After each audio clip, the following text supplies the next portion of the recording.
ಕಪ್ಪು ಕೋಣೆಯ ದುರಂತ black hole tragedy 1756 June 20.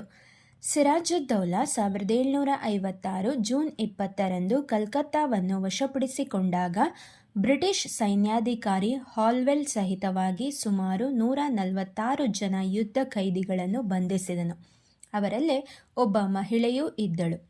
ಹಾಲ್ವೆಲ್ನ ಪ್ರಕಾರ 1756 ಜೂನ್ 20ರಂದು ಈ 146 ಮಂದಿಯನ್ನು ಕಲ್ಕತ್ತಾದ ಫೋರ್ಟ್ ವಿಲಿಯಂ ಕೋಟೆಯಲ್ಲಿ 18 ಅಡಿ ಉದ್ದ, 14 ಅಡಿ 10 ಅಂಗುಲ ಅಗಲವಿದ್ದ ಒಂದು ಚಿಕ್ಕ ಕೋಣೆಯಲ್ಲಿ ಬಂಧಿಸಿಡಲಾಯಿತು.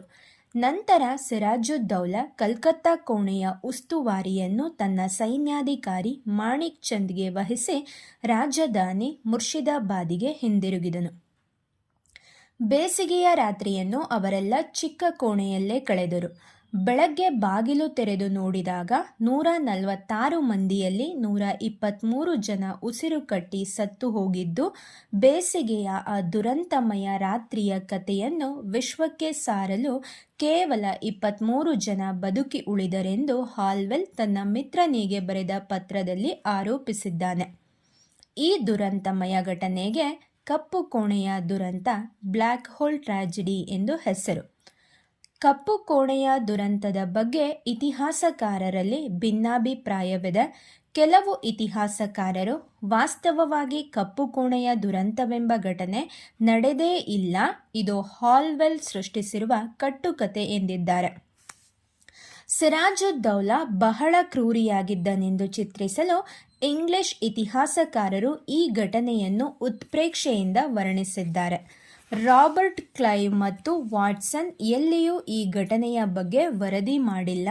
ಕಲ್ಕತ್ತಾ ಕೌನ್ಸಿಲ್ ಕೂಡ ಇದನ್ನು ಯಾವ ದಾಖಲೆಯಲ್ಲೂ ಉಲ್ಲೇಖಿಸಿಲ್ಲ. ಸಮಕಾಲೀನ ಇತಿಹಾಸಕಾರರಾದ ಗುಲಾಮ್ ಹುಸೇನ್ ಆಗಲಿ ಅಥವಾ ಇತರರಾಗಲಿ ಈ ಘಟನೆಯ ಬಗ್ಗೆ ನಮೂದಿಸಿಲ್ಲ. ಆದರೆ ಬ್ರಿಟಿಷ್ ಇತಿಹಾಸಕಾರ ವಿ.ಎ. ಸ್ಮಿತ್ ಹಾಲ್ವೆಲ್ನ ಹೇಳಿಕೆಯನ್ನು ಸತ್ಯವೆಂದು ಒಪ್ಪಿಕೊಂಡಿದ್ದಾನೆ. ಇತ್ತೀಚಿನ ಇತಿಹಾಸಕಾರರು ಕಪ್ಪು ಕೋಣೆ ದುರಂತವನ್ನು ಸುಳ್ಳಿನ ಕಂತೆ ಎಂದು ಟೀಕಿಸಿದ್ದಾರೆ. ಇದು ಬಹುಶಃ ಹಾಲ್ವೆಲ್ ಕಂಪನಿಯಲ್ಲಿ ಬಡ್ತಿ ಪಡೆಯಲು ಸೃಷ್ಟಿಸಿರುವ ಕಟ್ಟುಕತೆ ಎಂದು ಹೇಳಲಾಗಿದೆ.